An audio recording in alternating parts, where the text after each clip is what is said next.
The woman, who had seemed completely drunk, unconscious, suddenly sat upright in bed. She then pulled out a hairpin and removed her disguise, before slowly tying up her loose hair. The sexy short skirt she had been wearing instantly transformed into sleek stealth gear. As a top-tier assassin, she relied on precise calculations and extraordinary body control to complete seemingly impossible missions. After unlocking the cell door with her hairpin, Black Orchid casually took the metal spoon from a coffee cup. Then she quietly redirected the surveillance camera toward the corner. Once everything was ready, Black Orchid filled a paper cup with water from the dispenser and silently slipped into the police station's electrical room. Carefully, she positioned the spoon against the high-voltage switch. The next step was the most crucial one. She bit a tiny hole into the bottom of the paper cup and placed it above the spoon.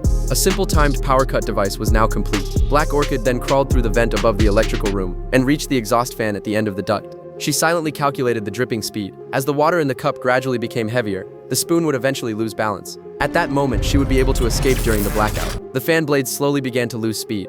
Just as Black Orchid was about to move, a police officer below suddenly sensed something was wrong.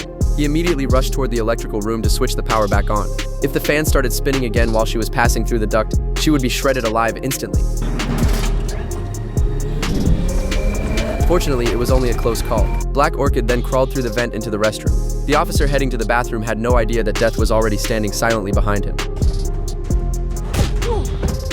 After taking care of the officer, Black Orchid dragged away the body and successfully slipped past security unnoticed. The moment the cell door opened, this vicious serial rapist was doomed to never see tomorrow's sunrise. After hearing the gunshot, the police quickly sealed off the entire station, but when they rushed into the cell, they found only the lifeless rapist inside. The killer had already vanished without a trace, because by then Black Orchid had already returned through the ventilation ducts and slipped silently back into her own cell. Early the next morning, the police brought Black Orchid into the office.